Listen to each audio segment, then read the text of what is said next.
Hello mga ka-stroke, ayan, Happy New Year, bagong araw at bagong taon na naman po tayo ngayon at nabilang ulit, isang bilang na naman ng taon para sa mga na-stroke. Ayan, ako po ay 4 na taon na, so ngayon po ay kanina na-postpone po ang aming paglalakad kanina kasi naulan.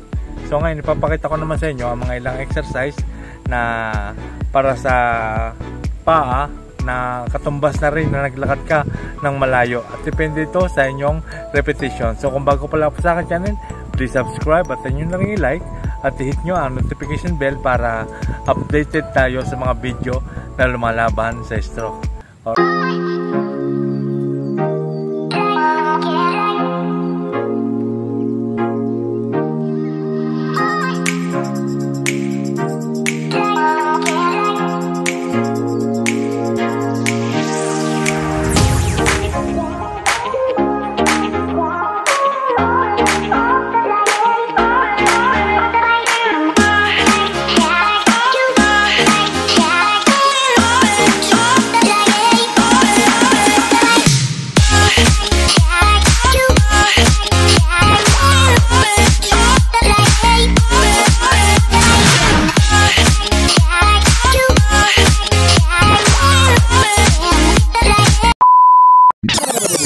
Ngayon, ang nating exercise ay ganito po. Ganito. Ay, papakita ko po sa inyo sa side. Ayan. Ito po ang affected na paa. So, ganito po ang gagawin natin. Ayan. Ayan. Ito po ang affected, ha. Pwede po tayong bumilang ng 10 repetition o pwede rin 5 kung nahihirapan pa. Alright? 1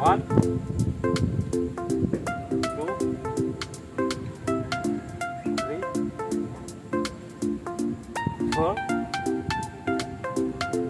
5. Ayan po, isang exercise. So kailangan din po natin gumamit ng walker para sa ating pong protection. So sunod po ay ganito. Ayan. Nakabuka pong ganyan. Ayan. Tapos yan po, ito po ang tinamaan na stroke. Ito po ang affected. 1, ayan, 2, 3,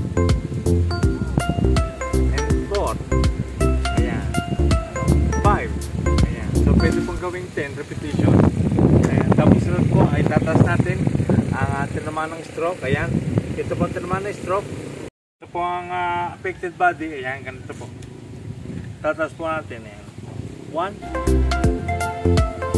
2, 3, 4, 5, and 6. Ayan. Pwede po natin gawing 10. Ito po ang affected. At saka ito pong ganito. Ayan, ito pong affected. Ang igagalaw naman natin na ito. Bakit itong igagalaw natin? Sapagkat ibibigay natin dito ang bigat sa affected na paa. Ayan, 1, 2, 3, 4, 5. Okay, yun po mga exercise. Ayan, pauwi na po kami. Hahanap kami ng place na napaka-iingay po dito. So yun mga ka-stroke, nandito ngayon tayo sa Fortune King sa Mendez, Cavite, dito sa parking yan. Nandito tayo sa loob at pagkatapos po natin mag-exercise dito tayo dumiretso kasi yung pinunta namin kanina doon lang kami na gano, pero napakalamig naman. Ayan.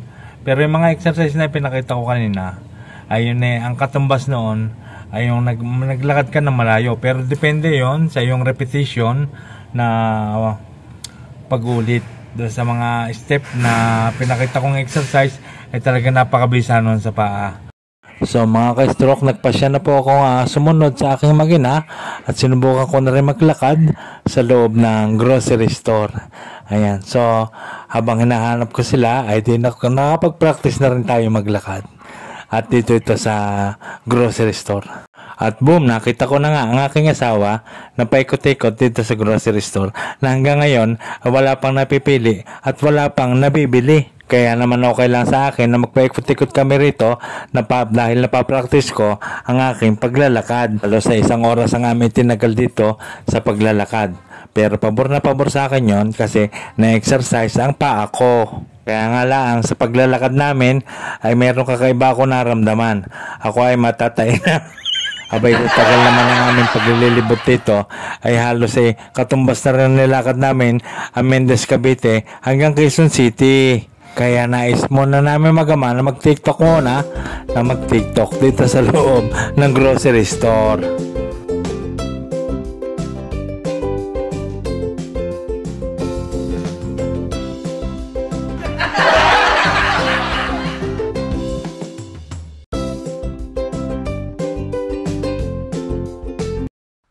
So ayan mga ka-stroke, pauwi na kami at nakita niyo naman ako nagdadrive ng aming Badja RE. Ayan, dati ay hirap na hirap ako mag-drive kasi nahirapan ako tumapak sa preno, pero sa kapapractice ko at saka tiyaga at saka sa sipag ay unti-unti rin gumana ng aking paa at ngayon magaan ko na siya na tatapak sa preno at talagang sisiw na sa akin ng pagmamaneho. Kahit ang 4 wheels ay madali na rin sa aking driving. Lakasan lang ng loob yan kaya kakayanin nyo rin yan mga ka-stroke, basta sipagan nyo lang at saka tiyaga at saka talagang kailangan matibay kayong maghintay at may paroroonan yan. So maraming salamat sa panonood. Dito na tayo sa bahay. Ayan, so basta lagi tayong gawin lang natin yung mga exercise na ipinakita ko. Talagang ngayon makakatulong. Talagang ngayon para ka na rin naglakad ng malayo. Ayan, depende rin yun sa inyong repetition. Kagaya na sinabi ko sa inyo kanina. Ayan, gawin nyo po yun at para na rin kayo nakapaglakad. Tingnan nyo, para kayo naglakad pero nasa loob kayo ng bahay pagka ginawa nyo yung exercise na yun. Ayan, so maraming salamat sa panonood. Basta lagi natin laksan ang loob at huwag tayo mawawala ng pag-asa. Always think positive. Alisin natin ang negativity at siguradong may paroroonan ng ating paggaling. So makaka-recover po tayo sapagkat tayo buhay pa. Ayan, tayo po may pag-asa. At lagi natin tatandaan na tayo ay gagaling, lalakas at titigas. Maraming salamat po and I love you all. And sa po ng aking pamilya ay bumabati kami sa inyo ng Happy New Year. Ayan, and Merry Christmas. Alright. Panibagong taon na naman. Panibagong laban ng buhay. Napakaraming hamon sa buhay na dumarating. Pero huwag nating iisipin na ganito na lamang tayo lagi. Isipin natin tayo laging may laban at kayang-kaya nating labanan lahat ng pagsubok. Isipin natin na ito isang pagsubok lamang na kaya nating lampasan.